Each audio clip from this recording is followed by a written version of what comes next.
Could be something Brandon was doing on purpose. Well, that actually makes sense. Jason, you're a problem, brother. Oh, I know. You're not the first to notice. Hi, Jason. Hey, how you all? Good, thanks. You guys ready to roll? We good?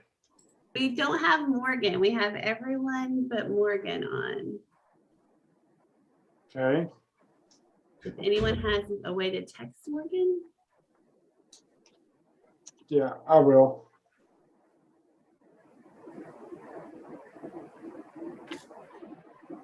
I think the last time we did this, she was close. So She just likes to cut it to the last second. she does. I'll send a text. Did you give me the sharing ability? Sharing is caring, and you should have it, sir. All right. Kristen, That was poetic. You want to start it? yeah, let's do it.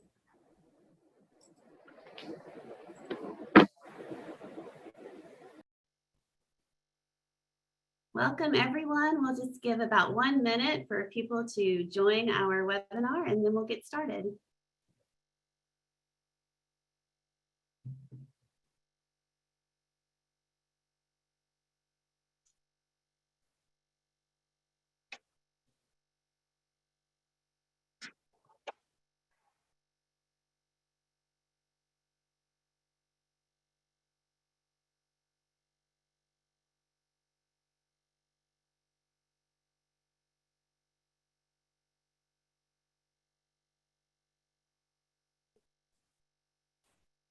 Our number is still climbing, so it is 2 o'clock, but we're going to give another minute just until our participant number stops climbing, and then we'll get started.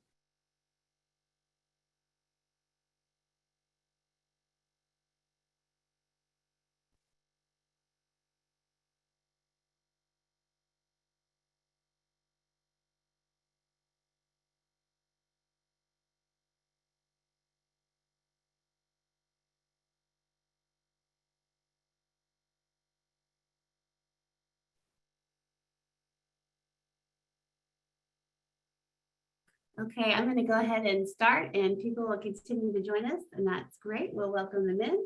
So hello and welcome to today's webinar, a celebration of family, parenting with co-occurring mental health and developmental disabilities. This is a bittersweet celebration, which seems appropriate as this is our last MHDD webinar. We have enjoyed advocating and learning with you. We appreciate your feedback and continued support. Please keep visiting our website at mhddcenter.org for resources related to mental health and developmental disabilities. If you have not completed one of our modules, I would invite you to choose one to check out and let us know your thoughts. My name is Kristen Dahl. My preferred pronouns are she, her. I am a 40-something white female with long blonde hair. I am wearing a green shirt in celebration of May as Mental Health Month. Mental health is an essential part of overall health. I have a Navy background with the MHDD logo.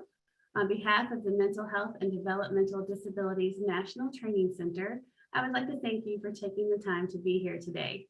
We are excited to have a panel of parents today to share their stories and experiences. Our panel is choosing to introduce themselves after a few technology notes. If you are joining us on Zoom, the controls are located at the bottom bar of your Zoom window. Please use the chat box if you have any comments or technical issues, and we will do our best to assist you. Please use the Q&A to submit questions for our presenters. We will read your questions as time allows throughout the presentation or during the optional Q&A time from 3 to 3:30 p.m. Eastern Time. There is a hand raising feature you can use if you need assistance from the MHDD team. Other than those presenting the webinar, everyone is muted and camera access is turned off. This webinar is being live captioned. You can turn on captions in the Zoom window by clicking the CC button on the menu and selecting Show Subtitles. You can also change the size of the caption text by selecting Subtitle Settings. ASL interpreting services are being provided by Central Kentucky Interpreter Referral. The webinar is also being broadcast live on YouTube. If you are joining us on YouTube, please add your questions and comments to the live chat on the right-hand side of your screen. This webinar is being recorded and will be available on the MHDD YouTube channel and the MHDD website. We will be sending out an email following the webinar with an evaluation. We ask you to complete the evaluation and share your feedback with us. The email will also include instructions on how to receive continuing education credits. Once again, thank you for being here today. I'm going to turn it over to Jason Jones, who is our moderator for today's session. Thank you very much, Kristen. Let me share my screen real quick here. All right, everybody can see that? Parenting with a Disability? Great. Just want to welcome everybody here. We're really excited to have such a large group. This is something that we've been doing over the last couple of years, paired with the release of a book. And there's information to come about that book. Just a collection of many stories of people with disabilities and their journey through parenting, all different forms of parenting, everything from natural childbirth all the way up to adoptions and those kinds of things, foster care, those sorts of programs. We're excited to be here with you today. I'm sure I know a great deal of you for my years of working in this community. And so we'll get started real quick. Just to introduce myself, I'm Jason Jones. I worked for OBR for many years before coming to the Human Development Institute at UK. And you'll get to see these pictures for all of our presenters today. But this is Micah and Bryce. I need to update these pictures because when I first opened this presentation, I realized that they have grown and aged quite a bit. So I think of the last time it said 11 and 8 on here. But they are bigger now. This is my wife, Jessica, as you can see, and we're just a happy family most of the time, like most families. We've been married for 15 years, and we had Micah a couple years after we got married, and Bryce followed 3 years after that. So I always like to show these pictures for all of our people, just so you get a perspective of life with a disability and how people interact with or how we interact with our families, okay? That's one of the really exciting parts of the book, and very exciting part of these panels is you'll get a pretty good understanding from several different perspectives. So we want to set this up just a little bit before we start the panel. I want to talk a little bit about the Eugenics Movement, and unfortunately, I would say a great deal of you understand what that means. So during the Eugenics Movement, the idea was that we needed to basically weed out the impurities of our culture or our humanity. And a lot of this stuff happened, we hear the horror stories of what happened in Germany, but the very same idea happened here in the United States for many, many years. This is a picture of Carrie Buck and her mother. Carrie Buck was sterilized by Virginia after she got pregnant, probably by a foster parent, although that's not known for sure. And the decision for her sterilization was upheld by the Supreme Court. Carrie Buck was the first person sterilized under Virginia sterilization law. Okay, this was in 1923, I think. After that, another 8,300 Virginians underwent involuntary sterilization under the practice that was finally ended nationwide in the 1970s and repealed in 1974. However, the Supreme Court has never expressly overturned Buck versus Bell. So the precedential law to have someone sterilized because of disability is technically still in place, although the practice hasn't went on for many years. The important thing to remember here is that, or another thing to remember here is that Carrie Buck, there's no proof that she actually even had a disability. It just seemed an easy way at the time to be able to force her not to be able to have a child. Okay? This is really important. So just for Oliver Wendell Holmes wrote, in which the court ruled that a state statute permitting compulsory sterilization of the unfit, including people with intellectual disabilities, for the protection and health of the state, did not violate the due process clause under the 14th Amendment. Okay, so Justice Oliver Wendell Holmes says, if the state wants to do it, it's constitutional. Okay, so that's the highest court in the land. And this is the quote. This is very important to set this up. Instead of waiting to execute degenerate offspring for crime, notice the words, degenerate, or to let them starve for their imbecility, society can prevent those who are manifestly unfit. So we have degenerate, imbecility, and unfit in the opinion of a Supreme Court justice. Manifestly unfit from continuing their kind. 3 generations of imbeciles are enough. Okay? Keep in mind, the practice of sterilization continued for 50 years after this opinion was written, simply because someone may or may not have a disability. So this is the question. I'm going to give the answer away, but when was the last forced sterilization for people with disabilities? When did it finally cease? The very last time. And I gave you some hints. 1979. I was 5 years old in 1979. So in my lifetime, there were still forced sterilizations going on in the United States. And I know you guys know, I'm getting old, but I'm not that old, right? So that practice continued up until the end of the 1970s. So one case, just real quick to talk about. So in 2009, we talked about intellectual disabilities, so let's talk about physical disabilities. So Kanye O'Neill, a veteran and quadriplegic mother, faced an unexpected battle when her former boyfriend filed for custody, right? Had a 10-week-old son. He alleged that she was not fit and proper person to care for their son, and their disability greatly limits her ability to care for the minor or even wake up if the minor is distressed. Okay? It's from an article in the Chicago Tribune. So she goes to court and she refutes that allegation, right? She demonstrated her ability to care for their son and that she had prepared for motherhood by working with an OT, right?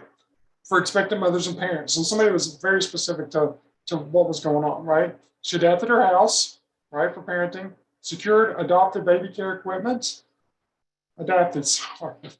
and used personal assistants to help her as needed, all right?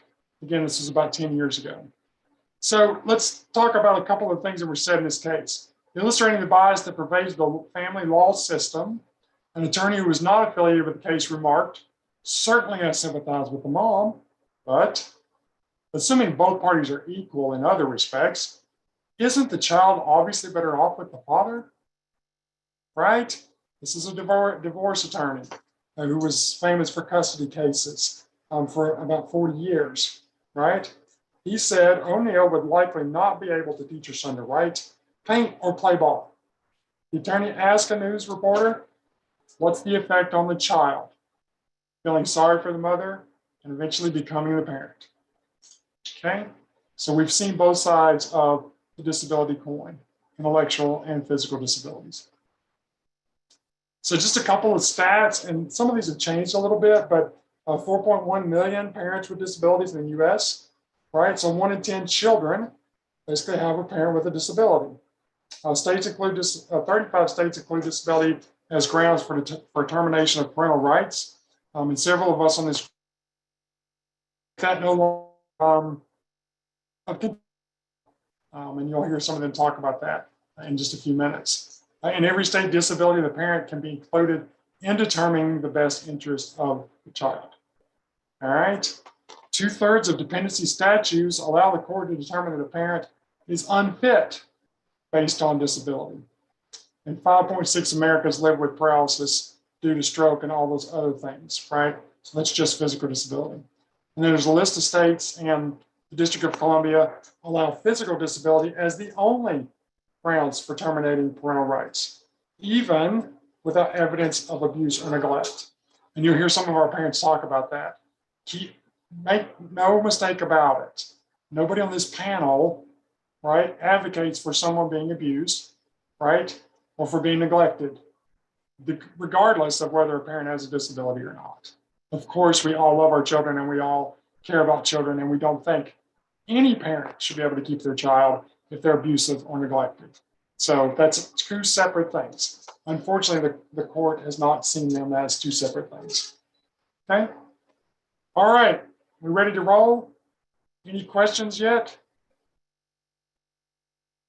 And if you have any questions for any of the panelists, we're going to do Kristen. No questions yet. Okay, great. I just saw your little microphone mute thing go off. So I'm going to go and I'm going to let everybody on the panel introduce themselves. I personally want to thank the panel. These people have stepped up every time we've wanted to do this. Some of them are really good friends of mine, and they're all really good people. I've enjoyed working with them over the last couple of years. So I'm just going to pop up on this display, and I will let each of them take about 5 minutes to describe their families and who they are and kind of why they're here today. All right, Carissa, we'll start with you.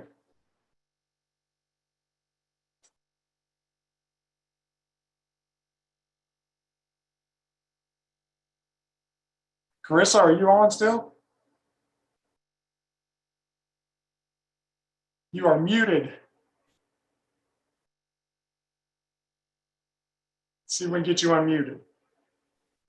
There we go. I did it. Yay! Sorry about that. Technical difficulties. My slide needs to be updated as well, but I am Carissa Johnson. I live in Murray, Kentucky, with my husband, Ben, and my son, Will, who is now 6. And he will be 7 soon, believe it or not. They grow up fast. My journey to motherhood was a long and winding one. I have always wanted to be a mother. The thought never crossed my mind. Thank you, Jason, for updating that while we're talking. It never crossed my mind that I wouldn't be a mother. I've always wanted to be a mother from the time I could remember. So when I got married, I just automatically made the assumption, like I did everything else, that the obvious next choice was motherhood. Unfortunately for me, that choice was not so easy. We discovered fairly quickly that not because of my disability, but other health issues prevented me from getting pregnant. So we went down a fertility path where I went through several trials, fertility drugs, and all of that. And I will talk a little bit about that later. But eventually, getting tired of all the medical intervention, we decided to adopt Will. So we went through Catholic Charities, foster to adopt. So I was first a foster parent, certified through one of their social workers. And then once they deemed me fit to adopt, I was allowed to adopt Will. He is a wonderful little boy, very inquisitive, very bright, and I just love him to pieces. So that's us in a nutshell. I'll talk as questions are asked. Give it back to you, Jason. Great, thank you, Carissa. I really appreciate it. We're going to go on and skip down to Keith. Keith Hosey.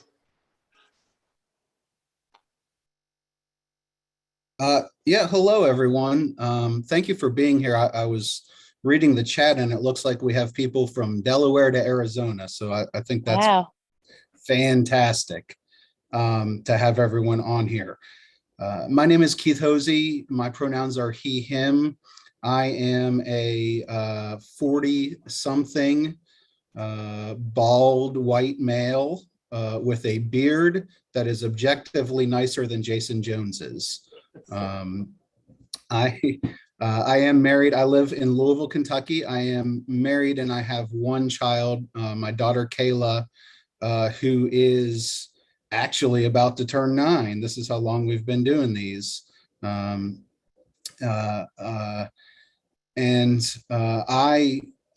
have co-occurring disabilities. In fact, I'm like a couple rings away from a Thanos glove, maybe.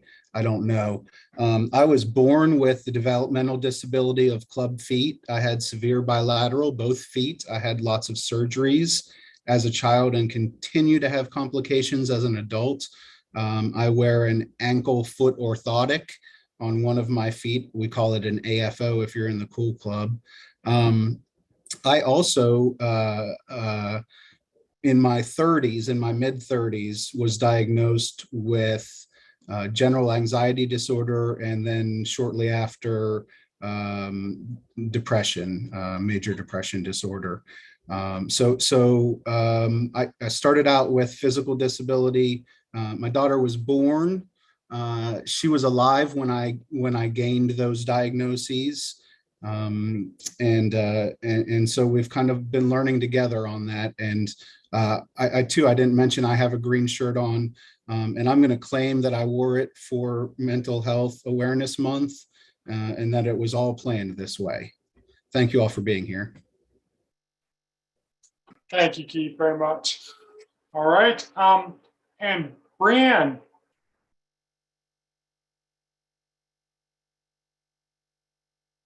Brianne, are you there? You go. We didn't get any pictures of Brianne's children, so. Sorry about that. Well, good morning, everyone. Thanks for having me. My name is Brianne Davis. I am in Anchorage, Alaska, so it's morning here for me still. I am married.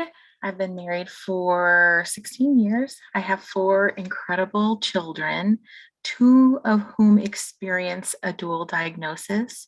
And I myself have some lived experience in that arena. So with my 4 kiddos, the 2 whom experience dual diagnosis, one really prefers their privacy, so I don't talk about that kiddo as much. But I do have a 16-year-old son whom experiences a dual diagnosis, and he loves advocacy and is very proud to share his story. And so I talk about him mostly. He was diagnosed very young, and so we've been on this journey for quite some time now that he's 16. I'm very fortunate to work for a tribal organization in social services, but on my personal time, I've been lucky to be an MHDD National Training Center Board Advisory Board member, and I've also had the pleasure of serving on the as a hub member in the MHDD ECHO for 5 full ECHO sessions. So I enjoy sharing our story. We've had our own challenges around behaviors and our successes, and I'm looking forward to spending this time sharing with you and getting to know all the other panelists and answering any questions anyone has. Thank you. Great. Thank you for being with us, Brianne. Sandra.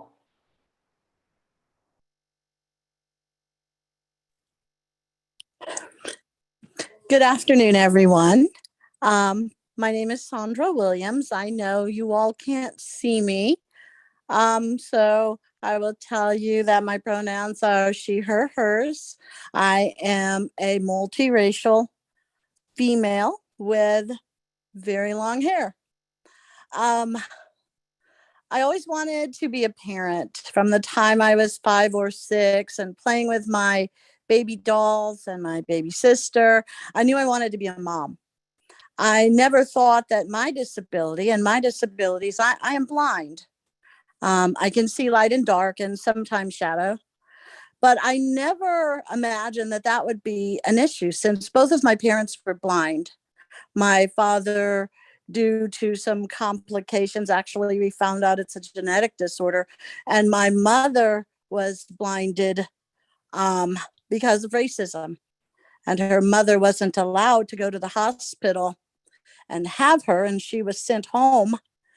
And the midwife apparently didn't know exactly what she was doing and squeezed my mother's head too tightly with the forceps and damaged her optic nerves beyond repair. So, I never thought that I wouldn't couldn't be a mom. As I grew, my eye condition developed to the point where I had developed glaucoma. I was put on lots of pills. And at that time, they were new to the market, not long approved by the FDA, and nobody knew what those pills would do to a 16-year-old girl. No one told me what they might do to me as a 16-year-old girl, and then as a woman. So at a young age, I got married and still was on that path of motherhood. Came time to try those things out, and guess what? Those pills had rendered me infertile. So I was told. That saw the end of my marriage. My husband wanted children. I couldn't. He did not want to adopt, but I went on. I finished my education. I got jobs, and still I wanted to be a mom. So I thought perhaps I would adopt. I saw Wednesday's Child Program. That's a program here in Kentucky. And folks around the city are introduced to a child every week. And I saw that and I said, when I've got my finances together, I'm going to do that. So eventually I was able to adopt 2 children. I don't know if any pictures are up there. If there are, they were young then. I have 2 children, Sean and Linda Cambrian. They are older children now. They're 22. No, not twins. And they both have dual diagnoses. I didn't know when I adopted. I didn't know the challenges that would be faced. I've dealt with the tantruming. I've dealt with holds. I've dealt with going through the agencies as a blind mother of kids with mental health diagnosis. His did not manifest until he was around 17. So just been dealing with those things as far as a young man is concerned for the past few years. And I've learned now that as a retired person, that the parenting doesn't end when they're 18.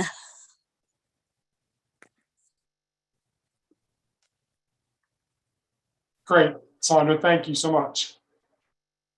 Okay, we have one more participant. It looks like she is not able to get on yet, but I'll just throw, this is Morgan. And these are her 2 sons, Royal and Roger.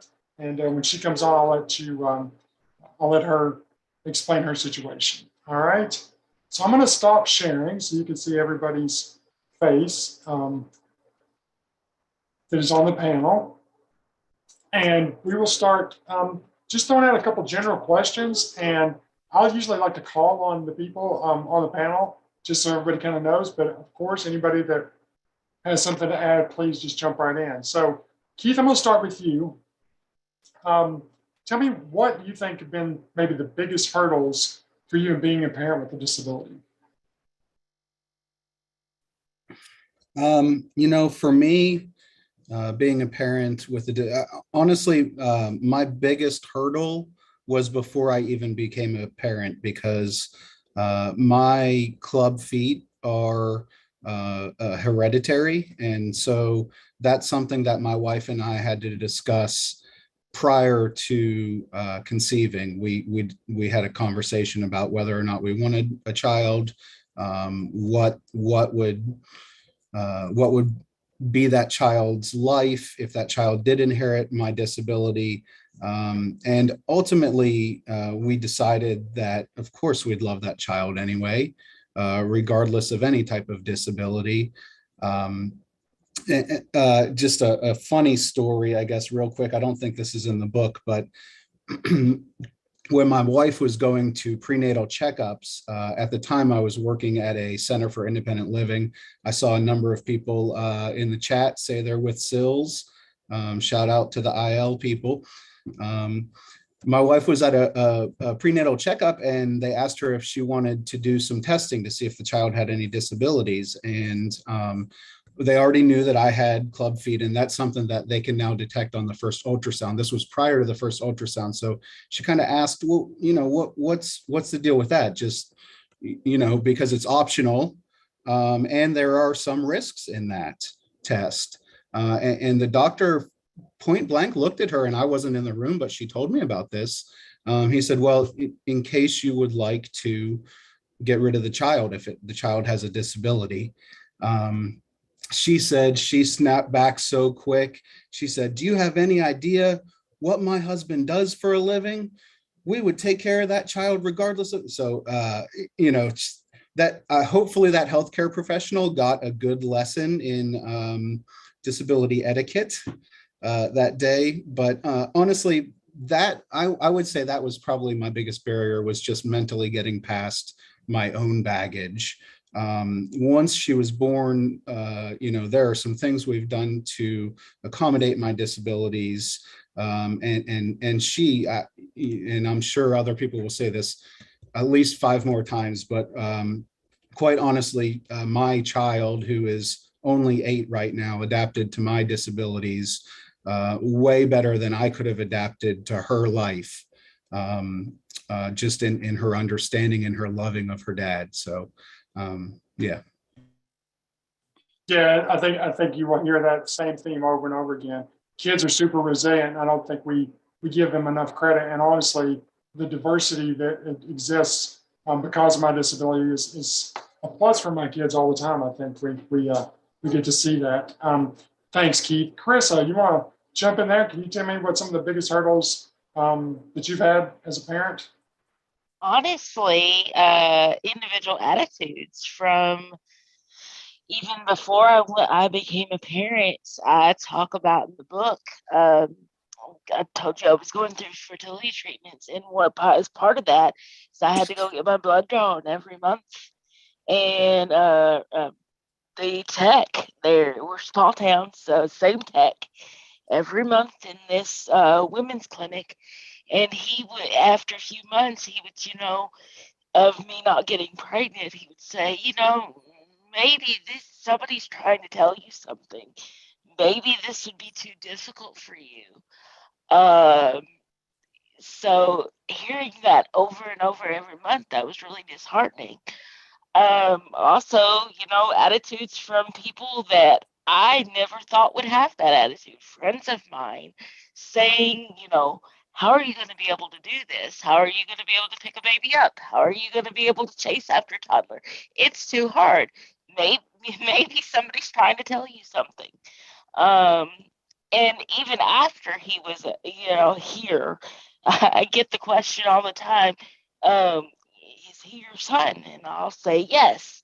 And eventually it may or may not. I try not to let it come out in the conversation, because the obvious answer I get when I tell people he's adopted, it's like a light bulb goes off.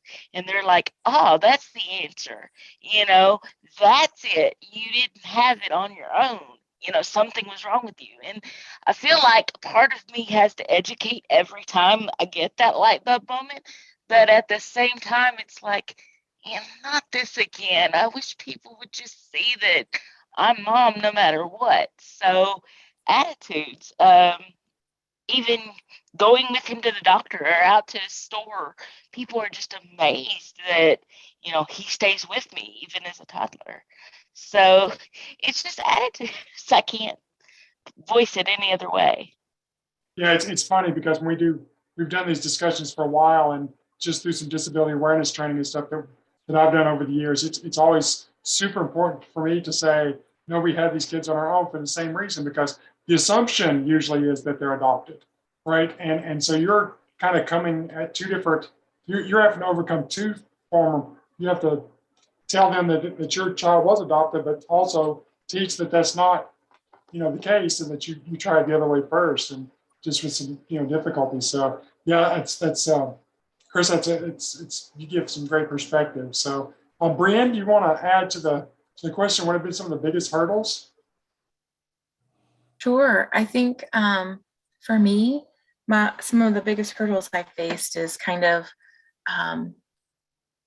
My story is a little bit different, and I wasn't aware of my lived experiences at the beginning of this journey. And so kind of learning about myself along the way, and where we were going through the process of getting a diagnosis, and what that looks like in those experiences, kind of recognizing that maybe I might see some parallel things and have some parallel experiences, and really learning to manage my experiences and what I was going through, but also be aware of not only my children, but the rest of my family, and really learning how to balance those things despite some pretty big hurdles while advocating, right? I think that every journey is different, but I think we could all agree that there's a lot of layers to that onion, so to speak, and that it can be challenging to overcome stigmas and societal barriers and things like that. But I did want to just say to the other panelists how proud I am of you guys. I think you guys are amazing, and I'm very honored to be part of this conversation with you. Thank you very much. Yeah. So Sandra, you want to tackle that question? So what have been some of your biggest hurdles? Sure. Person with a disability. Sure. I think it was twofold for me. Number one, as was said before, it was attitude. There are so many myths and misconceptions about individuals who are blind or visually impaired. And then, oh my goodness, that blind woman is she doesn't have a man, and B, she's adopted children, and oh, those children were born cocaine addicted. What's she going to do? I found myself constantly educating service providers and medical staff about my abilities. But then I had to educate myself. I had college education. I knew things that the book said, but book is not life. So when I learned that my daughter had a psychiatric diagnosis at age 3, I wasn't certain what to expect. So I got as many books as I could. I went to classes. So I really had to educate myself, because I had said, you get, when you adopt a child, and I did go through the state of Kentucky, there is a need and want list, and I'll take a child with A, B, C, or don't want one with E, F, or G. And I said I did not wish to adopt a child who had physical disabilities that would make them not able to do stairs, because I lived in a 2-story house. And I did not want to tackle a child that came from what we know now as trauma. Of course, the little boy I got couldn't walk and was in braces for several years. And the little girl I got was definitely a child of trauma. So I had to not only constantly teach others who were the providers for my children, but I had to teach me so that I could be all the parent I needed to be for those children. Great. So it looks like we have Morgan on now. Morgan, I gave a little bit of history of you and your children, just to introduce them on the slideshow. The question we're on right now is, what do you think have been some of the biggest hurdles for you as a person with a disability? If you could just introduce yourself, talk a little bit about your disability, and then maybe jump in on that question about the biggest hurdles. Sorry to throw you to the fire. You're muted. You're still muted, Morgan.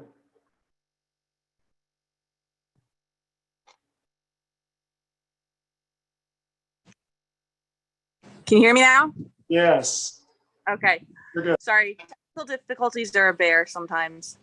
I'm Morgan. I am a survivor of a traumatic brain tumor, or a malignant brain tumor. So I have a traumatic brain injury. My disabilities range the whole spectrum. I have cognitive, physical, and emotional. I have depression, anxiety, cognitive would be, I was recently diagnosed with ADHD. And I have physical disabilities where my left side is weak and numb. I'm working on that. So I walk with a limp, and I'm permanently bald and apparently can't speak. I have 2 young children, first grade and VPK, which is pre-kindergarten. And what was the question you're on? What have I experienced as a disabled parent? What are some of the biggest hurdles? Mainly, it's the extent of how our family deals with things. I'm very capable, so outside of being an adult woman who's bald, I still get looks about that. I still get people who come up to me and want to bless me and stuff like that because they think I have cancer, which I don't. Other than that, my son has ADD, my husband has ADD. Theirs is genetic, mine is acquired. Where are my relatives? Sorry. Parent.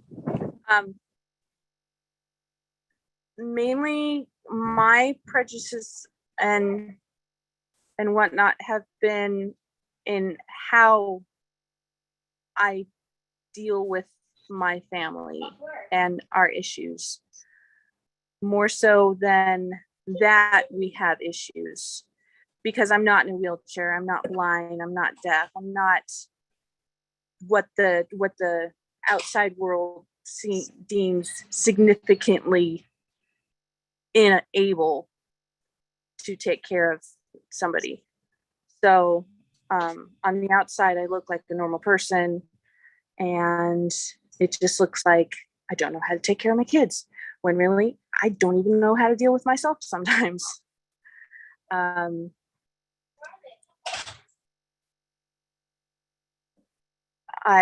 lose track of things, of time, of thoughts, and that's more of a hurdle than any of the discriminations that I don't get.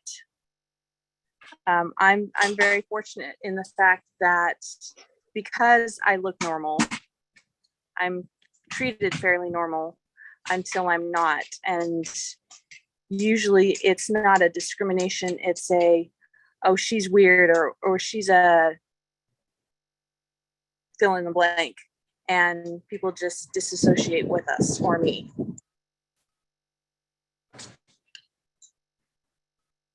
Great.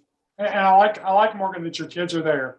Like, I think it's nice that we can, the thing is, and I think we probably don't say this enough, parenting's hard, right? It's hard for everyone. It's the toughest job on earth. And it is very difficult for everybody. So let's talk a little bit with everybody.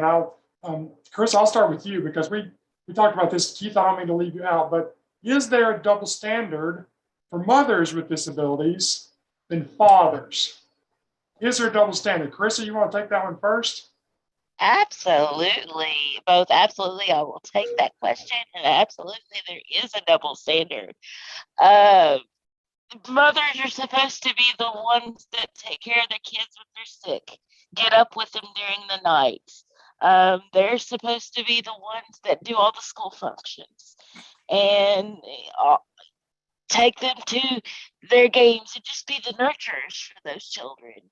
And I didn't say this in the beginning, and I probably should have, but I have CP, and I also have been diagnosed in adulthood with severe anxiety. So some days I physically cannot, and I'm thankful that I have a partner that can help. But when he is at, preschool mommy and me instead of me. He hates it because he gets all kinds of looks and stuff, but he does it. And then I feel guilty. I feel, and I shouldn't, because I'm blessed to have somebody to help me. And it's 2022, right? I shouldn't feel guilty that I wasn't able to be there at that mommy and me thing. But I do, because society tells me I should, because I'm his mom and I'm supposed to do everything for him. So absolutely. Yeah, it's a good answer. Brianne, do you feel like there's a double standard there? I think we're all going to agree that there is. So just tell me how you've experienced that. I do think there's a double standard, and I think there's unfair expectations of both moms and dads when it comes to dual diagnosis and children with disabilities, because I think there are some society expectations there that from people not understanding, or stereotypes or stigmas. But I think moms can't, I think it's interesting, but I think both moms and dads probably face some stigmas around that. Because I think traditionally folks look to fathers as the providers, and are you going to be able to provide if you experience a disability or a challenge? And just like Carissa was saying, moms are society has these expectations of what a mom's role is. And if that doesn't fit into someone's vision or view, then they feel like you aren't doing the job they expect you to do. I can't tell you how many times I got comments about my parenting skills when my child would be having a meltdown or needed to be removed from a place. Everyone becomes an expert on what my role should be in that moment, and has an idea on how it should be handled. And no one looks at the other children who aren't experiencing those things in that moment and recognizes that maybe this kiddo is having his own barriers and challenges in that moment. And then if you're having your own challenges yourself, Chris, I share, that anxiety diagnosis you talked about. And if you're in a store and someone's telling you that you're a monster of a parent because your child is kicking and screaming, who's quite large, he's taller than me now, and you're having your own anxiety about the situation and the circumstance, and your child is also experiencing significant anxiety, it can create quite a scene, and it can create quite a situation for your own internal circumstances. And so I definitely think there's a lot of stigma that we have to be able to talk about so that we can kind of change the discussion and change how people view those circumstances. Yeah, and it's interesting that you say it that way, because we've all seen that in other situations to where the parent may or may not have a disability. And the first thing you think of is, especially before you have children, because once you have children, it's different, saying, they should be able to get that kid under wraps, or they should be able to take care of that, or whatever, when we're really just not very smart, right? And not understanding that, everybody experiences those things differently. And, I feel like we're good with our kids, but we still have meltdowns, and quite often. And somebody said something which is really good. And I just want to switch gears here real quick, because we're winding down on time. But Caitlin said, for me, it's the guilt of feeling like I need to do better or more when my brain or my body is fighting me. Keith, I'm going to let you take that, because you tell a great story about how there's been times where you just couldn't get out of bed, right? And you felt like you kind of had to push through it, those kinds of things. Talk about that, because let's be frank, we're dealing with a disability and as a parent, and those things can't take a break from the other.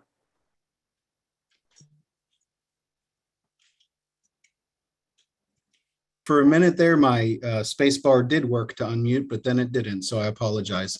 If I can just, if I feel like maybe it's like a presidential election here, I'd just like to address the last thing real quickly. I too agree that there's a double standard for women. So just in case anyone was wondering, absolutely. And, I have heard stories from friends who are mothers with disabilities, where they have been approached in public, where I've been in similar situations and have never been approached as the father, and oftentimes the mother is nearby too. But to your question, parenting and disability, neither of them have time off, right? So yeah, when I first was diagnosed with anxiety, there was 3 months before that diagnosis where I was having extreme panic attacks, to the point that the first 2 times I went to the hospital because I thought I had a stroke. It was full body numbness, and several other symptoms, including one of my former colleagues. I was riding in his van the first time I had one, and I wasn't, my cognition was messed up. I wasn't making sense. I wasn't understanding things. He kept offering to stop at a hospital, and I didn't realize how bad it was. But it affected my whole body, and it always ended with a massive migraine. I am on some good medication now that luckily for me is both great for my anxiety and my depression. Now when I do have some minor issues with my anxiety, usually the result is just the migraine. But when I say just the migraine, anyone who's had migraines knows that's not really a just. It knocks me out. Sometimes all I can do is curl up into bed with the blankets over me and a pillow over my head, and just ride it out until I can't ride it out. And then I get up and I pace the room till that's not good. And it's hours of that. And so for a 5-year-old, for a 6-year-old, that's not, oh yeah, that is in bed all day, let's leave them alone. That's not your typical situation. But my daughter has been great about it, even at a young age. Just my wife and I talking to her, daddy's got a migraine. We were up front with her. Daddy's got a migraine. It really hurts his head. We have to be quiet. We have to be considerate. And even at, 5, she was great about it, and continues to be great about it. Although she is 9 going on like 16 at this point, with her attitude.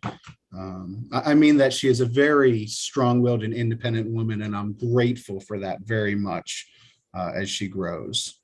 And her difficulties are absolutely just because you have a disability, right? Right. Yeah, okay. And talk a little bit, because I remember at one point you said that she said she didn't know you had a disability, or that you didn't have a disability. Yeah, so that kind of blew my mind, because I'm not very quiet about any of this. I am a disability advocate in my blood, whether it's my job or not.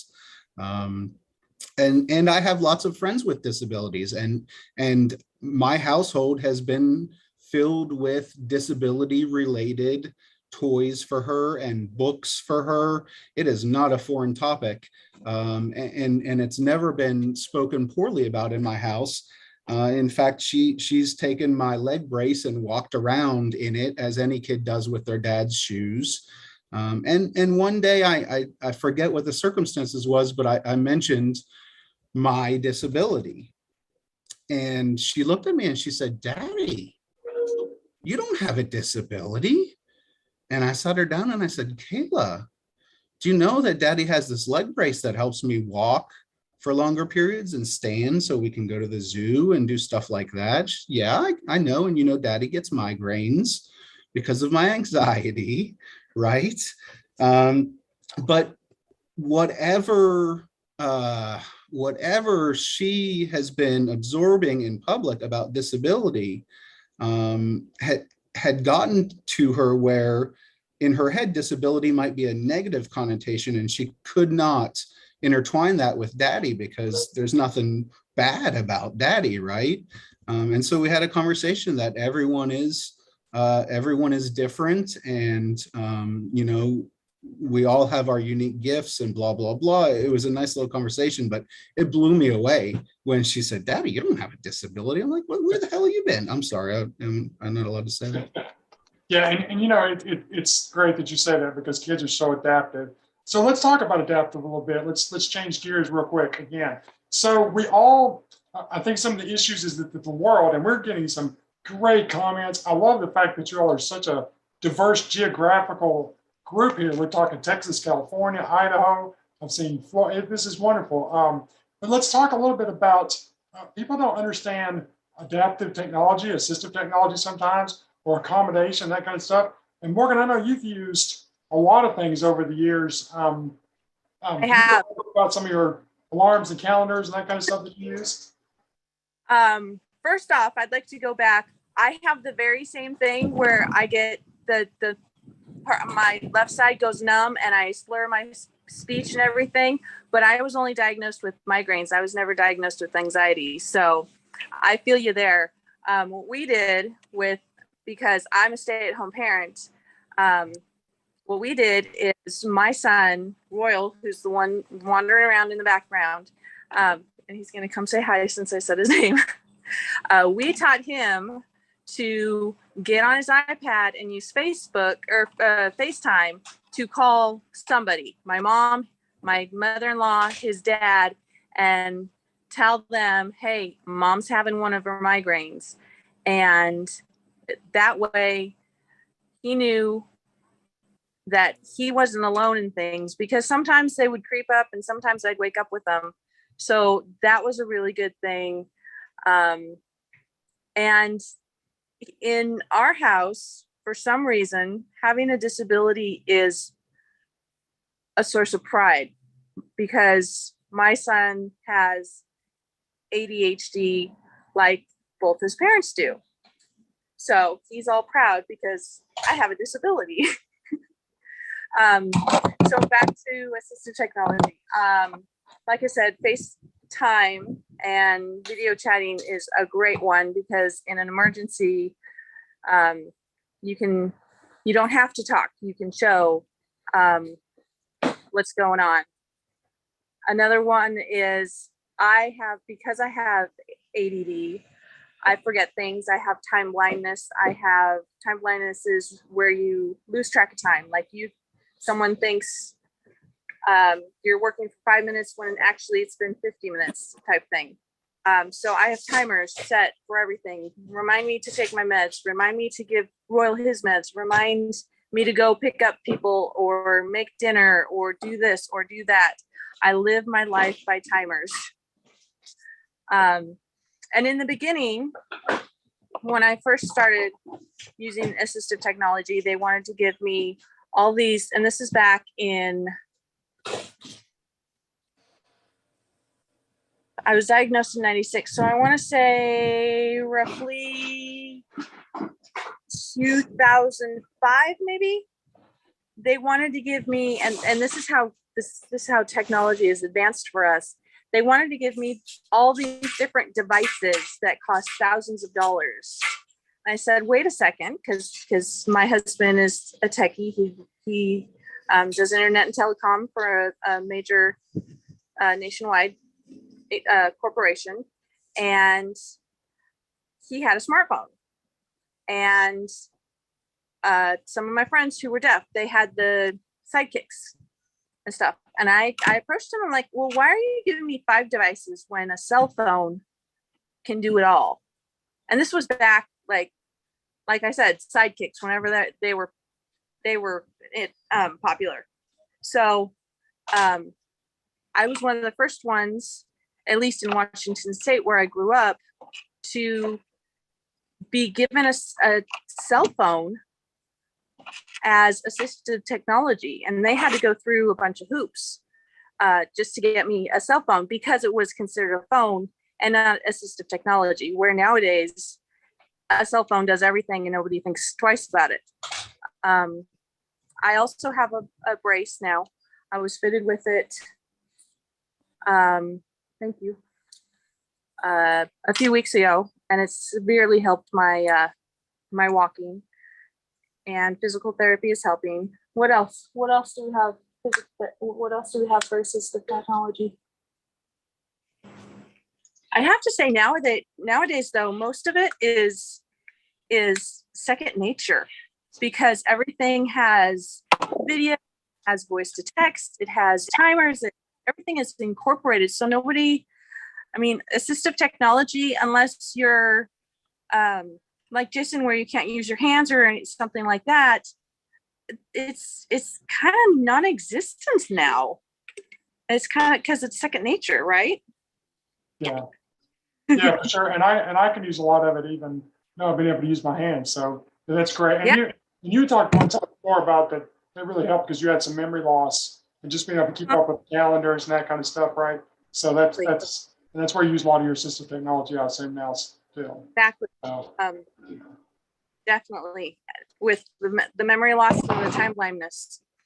It's awesome. And then my brace, I guess you could consider it assistive technology too, because, but yeah, I mean, even if I would definitely say if anyone is struggling with anything, research, you know, and with YouTube and the way the internet is now, I have learned so much. I have found website after YouTuber about ADD, ADHD, and I am learning so much because I've never had to deal with it before. My husband was diagnosed when he was in grade school, and he basically, I don't know if there's debates about whether you outgrow it, but he basically doesn't deal with it much anymore because he's adapted. And so having not known anything and never having the same issues, but never being diagnosed with ADD, I've always just made do with what I can, with the 504 at school. See, my timer just went off to take my, I'll have to take one more. We'll let you take your medicine because we need to get Kristen on just for a second. And Kristen, go ahead. Thanks, Morgan. I'm just jumping on to say that it is 3 o'clock and we offer an hour of CEUs. And I know if people have other things, we are going to stay on and we're going to start. I have one question here. So I invite you to put your questions in the Q&A, or you can raise your hand and we'll figure out how to address your question with our panelists. But I know some people do have to go, so I want to give a moment for anybody that has to go. Thank you so much for being here. We will send out the evaluation and the recording and the slides in the next day or two. So thank you for being here. And then if you can stay with us, that's great. We would love to have you and continue this conversation. So we will open the floor then for everybody to ask questions. And if you have somebody specifically you want to answer, real quick, I'm going to give all the panelists, so it's going to take 5 minutes, all right? You get 1 minute apiece, all right? And we're going to start with Sandra because we've not heard from her in a few minutes. So what advice would you have for a person with a disability, all right, specific to your disability, blindness, who is considering becoming a parent? 1 minute, the clock starts now. Don't be intimidated by the opinions and attitude of others, even if those others are your relationships. Find a network of other blind or visually impaired parents, and just do what you have to do to realize your dream and live the life you want to live.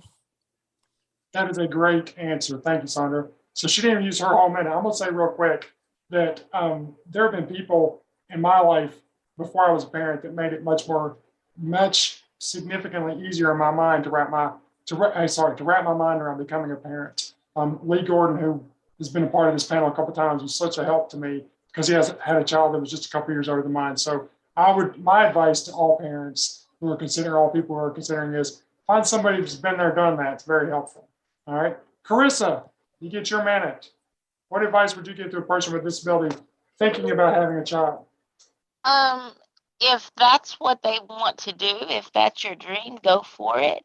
I made the mistake of internalizing a lot of what other people were telling me. So that contributed to the long road of realizing what I wanted. My son has adapted to me more than I would ever thought possible.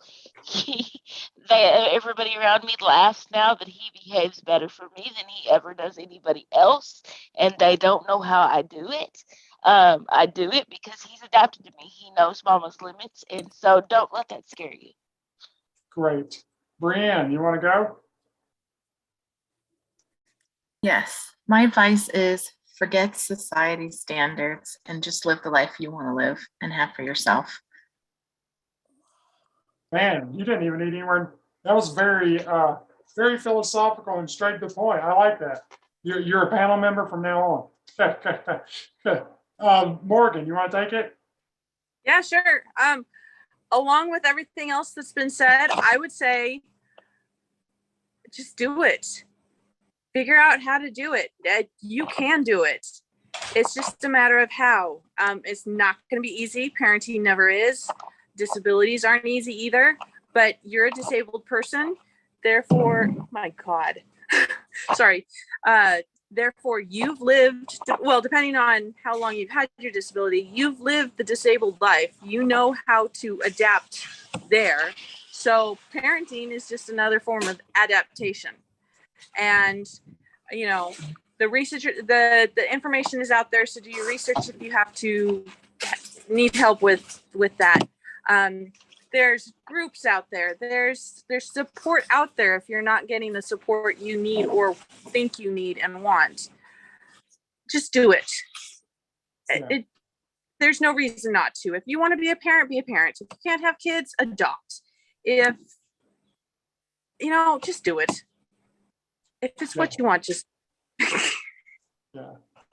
What's funny is I'm sure it's one point we had over 300 people. Any of those people who have parents, they would be lying, I think, if they told me they were completely ready for what it would be like to be a parent. Although all of us probably thought we were, but yeah, and that has nothing to do with disability. Keith, you get your time, buddy. You know, I don't know if I have much to add to what the other panelists said. So I would like to just echo some of what they said. Just do it. Don't let your fear hold you back. If you need to find community, find community. That's one thing I did when I was deciding whether or not we were going to move forward, is I found community of other people with my club feet with the same diagnosis and talked to some that were parents. But I think the other thing that Jason just said is so true, and a couple other parents have said it. You know, parenting is parenting. I knew just as little as my non-disabled wife knew when our daughter was born. You know, no parent is ready the first time around, or maybe even the second, I don't know. But, you know, we are disabled folks. We are an adaptive group.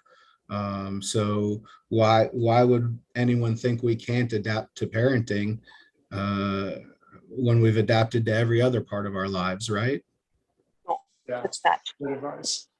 So we're open up for questions now. Also, I think Kristen had put the link to the book in the chat, and we can probably send that out as well. I'm not trying to hawk a book because nobody's getting money off of it, but these stories are pretty phenomenal. It's got the best introduction ever in the history of prose. I'm just kidding. I wrote the introduction, so and Dave Mathis, who I think is on the call, did all the interviews and combined these stories and compiled all the information and stuff, and he deserves a huge credit for all of us being together.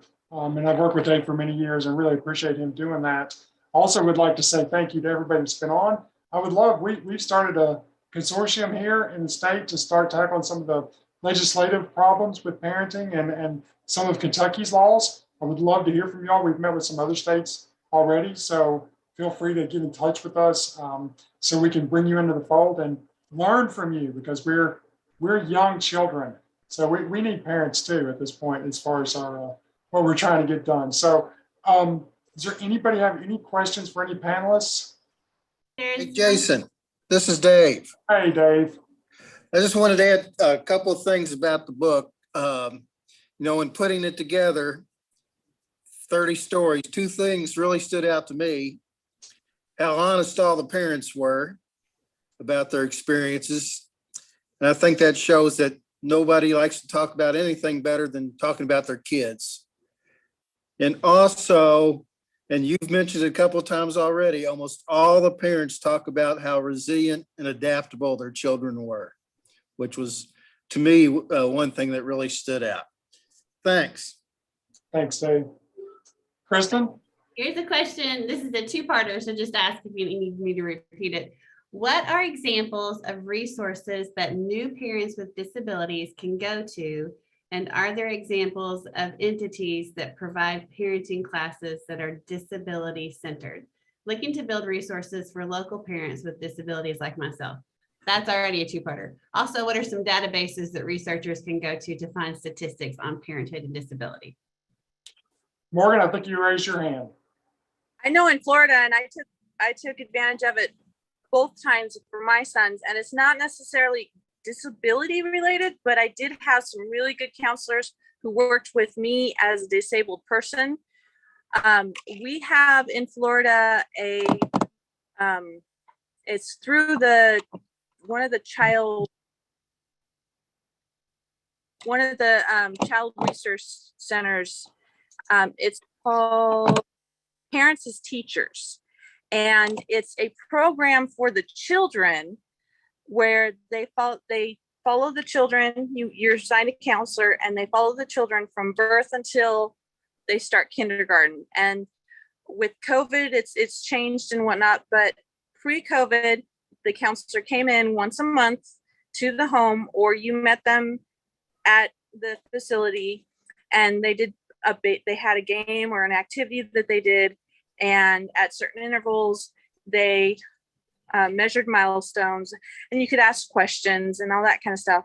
And I had two really good counselors who were able to answer my questions regarding things that had to do with my disability and being a parent.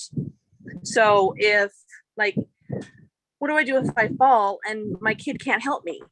So, they have the resources in our state, at least, to be able to say, well, your kid can do this, so have them call here.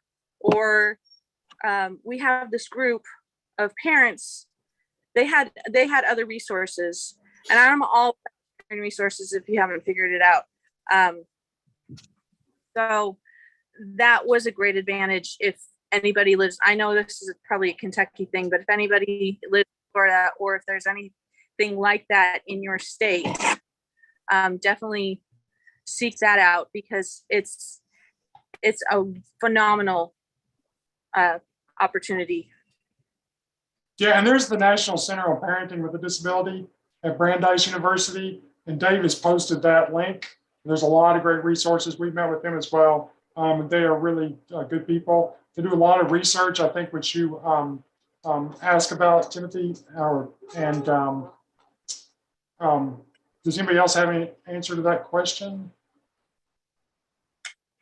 I just thought I'd throw in as well, as far as resources, every state has a DD network, which includes 3 agencies within that state that are out there with programs and services and advocacy assistance for individuals with developmental disabilities. And then also there are centers for independent living all around the country that have peers that may have been through similar situations, as well as staff who are a little more disability friendly. And we might even use that P word, pride. Someone also posted the National Council on Independent Living. Your independent living centers should be a good resource wherever you are in the country for those kinds of things. We also had a question, and I can we had a question about what we can do to educate. I know we've had other panelists that had problems with child protective services and that kind of stuff, where they were reported by neighbor, that kind of thing. So there's a big group of us that are currently also working with our people in Kentucky and that cabinet to educate them and develop some training and stuff based around parenting with a disability. So, and I encourage, all of you all, if you have the opportunity to get involved with some legislative type of programming, that kind of thing, some movement, then please do so. It's because when it starts in one state, it can quickly become, like COVID-19, spread everywhere. So, sorry, I shouldn't have brought that up, right? That's a damn. We don't need to talk about that every time. All right. Brianne, you posted. You want to talk about the place that you posted? Yes, so I posted the web address to the MHDD, or Mental Health and Developmental Disability National Training Center. There's some incredible resources there that I use as a parent. The trainings there are easy to understand and easy to use. And I actually send them to other people too, when I'm trying to help them understand, what we're going through and our own challenges and things like that. And there's been a lot of really good advice here. I just wanted to add to that. The social media is challenging sometimes, but it's also a gift. And so a lot of times as a parent of a child who has some limitations being in the public and things like that, it helps me connect to other folks, parents, people who experience challenges themselves, and finding a peer support group online can be really powerful and kind of open those doors and be a great hive mind for resources and maybe just shared experiences. Like, sometimes it's hard, and just knowing that other people see you and know what it's like to go through that is really validating. So I just wanted to add that to the list, is to find a peer group if you can.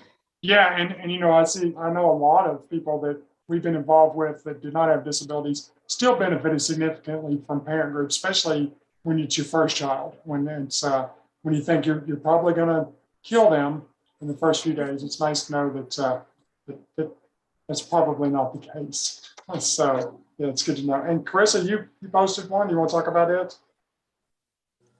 Yeah, they have worked with us with some of our work with the social workers as part of our Network in Kentucky task. They do some trainings and other things as for parents with disabilities. So check out their website. I've even liked some of their resources and things that I've noticed since I've even signed up for their newsletter. So I encourage you to do that. Also, they mentioned social media. That was my go-to. So to connect with parents with disabilities, because there wasn't a whole lot out there when I was first exploring it. So social networking is great. Yeah, and TASK, because Carissa works in government pros like the rest of us, are close to it. TASK is the Association for Successful Parenting, right? All right. Sorry, I talk in acronyms. We all do. We all do. For sure. Yeah, and Hannah mentioned AUCD.org has a great webinar series on parents with disabilities. Yeah, I think some of us contributed to that. So, all right. If I might add, there's a joint, if a parent happens to be a parent who is blind or visually impaired, or who happens to give birth to a child who is blind or visually impaired, there's a joint effort between the American Foundation with the Blind as well as the American Printing House for the Blind. And it is called Connect Center. A person can be linked with others. There's all sorts of resources online. I'm doing this on my phone, not a computer, but it's easy to find. And also there's nfb.org. There are resources on that if you are a parent of the blind or sighted seeking assistance and places to go for resources. Great. Thank you, Sandra. That for Kentucky, or is that nationwide? Nationwide. I have a friend who's blind, and we live in a smaller town, and she's having a hard time getting around. Yes, Miss Eva. So I'll have to send her that way. I appreciate that. We have a couple of people asking for those links. There they come. Good. Thanks, Kristen. I'm trying to find the AUCD one. I'll keep trying. Yeah, AUCD.org. It's up there, a little higher up, I think. So Yeah, I was just trying to find that specific. that's a link. Yeah. I'll share the main page and then we can search it out, but I'll keep looking. All right. So for just the last 5 minutes, I'm just going to give everybody a chance to kind of say their last send off and goodbye, and everybody tell just a little. You get 1 minute, 1.5 minutes, and if any questions come in during this, we'll stop and answer those questions. But just tell a little bit about maybe a cool story about one of your kids or experiences that you had that sort of overlapped into your disability. All right. And my kids, I remember the first time that they came home and asked me or told me that their friends had asked them what was wrong with me. All right. And so at that point, it was kind of I think all parents get into sort of the daily routine and you kind of forget all the things that are going on and you just parent and get through the day and get in bed at night and start the whole process over. So it was really kind of a sort of a smack in the face of awareness saying, oh, okay, yeah, I forgot I got a disability. So we do have to talk about that too. My kids took it really cool. And the first time I heard my youngest son, who's now 10, telling someone else, explaining my disability, was one of the best moments of my life. So I will say that kids are cool, man. We're the ones that screw them up, but they're pretty cool for a while. Why don't you go, Brianne? You're in the top right corner of my screen. I would love to.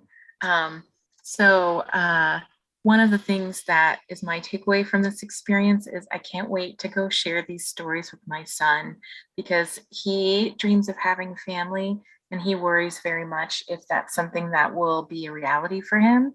And I can't wait to show him this book and show him that it's absolutely a possibility and a reality, and that there are many different ways that people are supported in this world through parenting, regardless of their circumstances, and that it's absolutely a reality for him. So regardless of his circumstances. So that's my big takeaway.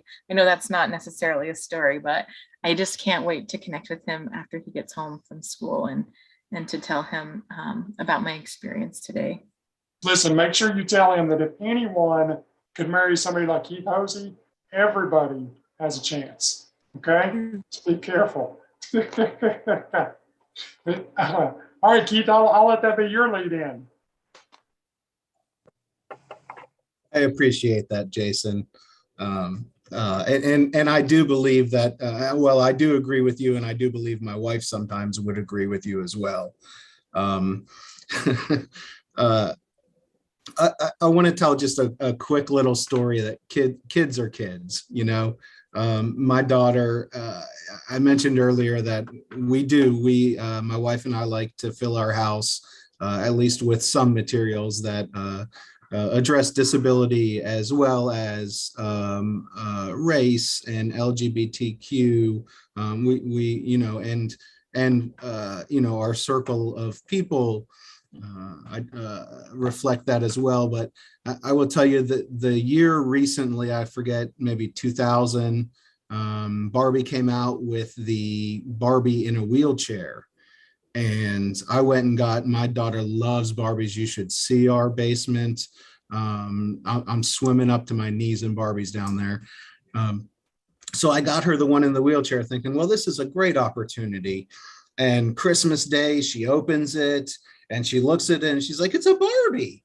She goes, why is it in a wheelchair? So I said, well, you know, we're all different. And I tried to sell it a little bit as a disability advocate. And I knew she wasn't too thrilled. And a couple of days later, I asked her about it. I was like, are you playing with your Barbie in the wheelchair? She said, no, I put the wheelchair to the side because my dream house has steps out front. Blew me away.